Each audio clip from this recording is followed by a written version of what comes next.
महाकाल उज्जैन की कहानी जारी है। उज्जैन में आधुनिक हिंदी साहित्य की परंपरा रमाशंकर शुक्ल हृदय और सूर्य नारायण व्यास को केंद्र में रखते हुए विकसित हुई। 1930 और 40 के दशक में इन दो व्यक्तियों की प्रेरणा से सक्रिय साहित्यिक माहौल उज्जैन में उफनाया था। इसके साथ ही दीनानाथ व्यास, नरेंद्र धीर, श्याम सुंदर द्विवेदी, प्रभाकर माचवे, गजानन माधव मुक्तिभोर, भगवत शरण जोहरी, महेश शरण जोहरी, नरेश मेहता, हरि नारायण व्यास, शेख मोइनुद्दीन, गजानन वर्मा आदि इस दौर के सक्रिय साहित्यिक रहे। पांडे बैचन शर्मा उग्र भी कुछ वर्ष उज्जैन में रहे थे। इसके भी पूर्व भगवती चरण वर्मा ने भी उज्जैन में विनोद बिल के सेठ लालचंद जी सेठी के सहायक के रूप में कुछ समय काम किया था। सूर्य नारायण व्यास तब विक्रम पत्र निकालते थे। बालकृष्ण शर्मा नवीन भी तरुणाई में उज्जैन आए थे। माखनलाल चतुर्वेदी जी खंडवा में रहे और उनका प्रभाव उज्जैन में लगातार अनुभव किया जाता रहा। पंडित सूर्यनारायण व्यास ने कालिदास और विक्रमादित्य पर इतना लिखा कि राष्ट्र को नई रोशनी मिली। सन 1948 में डॉक्टर शिवमंगल सिंह सुमन के उज्जैन आगमन के बाद साहित्यिक सक्रियता का जो माहौल उज्जैन में बना वो आज तक प्रगति की राह पर है। श्याम परमार, चिंतामणि उपाध्याय, शरद जोशी, राजेंद्र माथुर जैसी प्रतिभाएं इस दौर के आरंभ में ही उभरी। सुमन जी ने प्रतिभा निकेतन और बाद में माधव कॉलेज तथा विक्रम विश्वविद्यालय के द्वारा लगातार साहित्यिक उन्मेष बनाए रखा।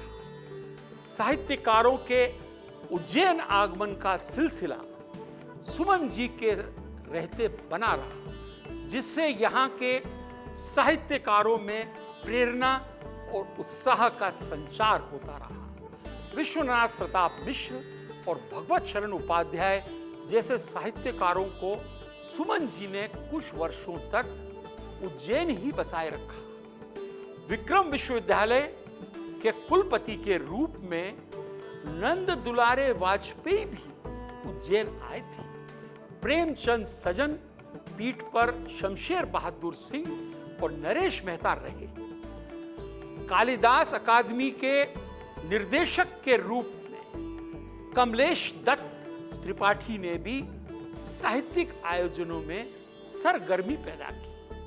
वर्तमान परिदृश्य पर उज्जैन ने शिवमंगल सिंह सुमन, नरेश मेहता, भगवत शरण उपाध्याय, श्री कृष्ण सरल, राममूर्ति त्रिपाठी, प्रभात कुमार भट्टाचार्य, श्रीनिवास रथ, ब्रज बिहारी निगम, जगदीश चतुर्वेदी, रमेश बख्शी, पवन कुमार मिश्र, चंद्रकांत देवताले, हरीश निगम, श्याम सुंदर निगम, भगवती लाल राजपुरोहित, तेज कुमार बम निर्मोही, प्रमोद त्रिवेदी, शिव शर्मा, सुदीप बनर्जी आदि सक्रिय हैं। प्रगतिशील लेखक संघ, हिंदी साहित्य सम्मेलन, कविता नय, प्रेमचंद सृजन पीठ, अभिनव जैसी संस्थाएं साहित्यिक आयोजन की इस परंपरा को आगे बढ़ा रही हैं। यहाँ हिंदी साहित्य के इस परिदृश्य के साथ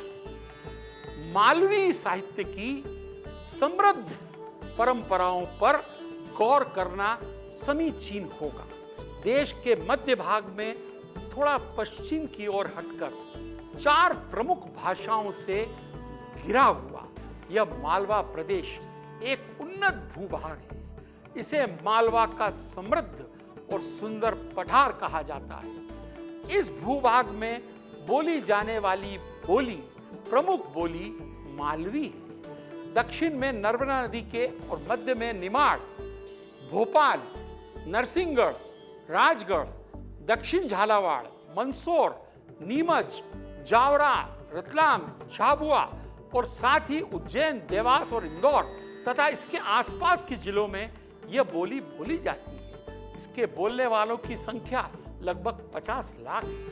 प्रकृति और स्वभाव के नाते मालवी सरल, धर्मभीरू, सौंदर्य प्रिय, स्वस्थ और भोले लोग होते हैं। मालवी भाषा मनोहर और सुस्पष्ट है। मालवी का लोक साहित्य पर्याप्त और समृद्ध है। गीत साहित्य की मालवी की अमूल्य निधि है। इनमें जन्म और विवाह के गीत, धार्मिक, ऐतिहासिक और बाल गीत शामिल हैं। मालवी साहित्य में आधुनिक गद्य का स्वरूप भी महत्वपूर्ण है। इसका आरंभ बदनावर निवासी श्री पन्नालाल नायाब द्वारा लिखित मास्टर साहब की अनोखी छटा नामक प्रहसन से होता है। मालवी मध्य में नए उन्मेष में नवीन प्रवृत्ति को लाने का श्रेय आनंद राव दुबे को है। उनके मधुर कंठ स्वर जो रवानी फूटी, उसने मालवी के आधुनिक इतिहास को सहन किया। आधुनिक मालवी कविता के दूसरे लोकप्रिय कवि हैं मदन मोहन व्यास।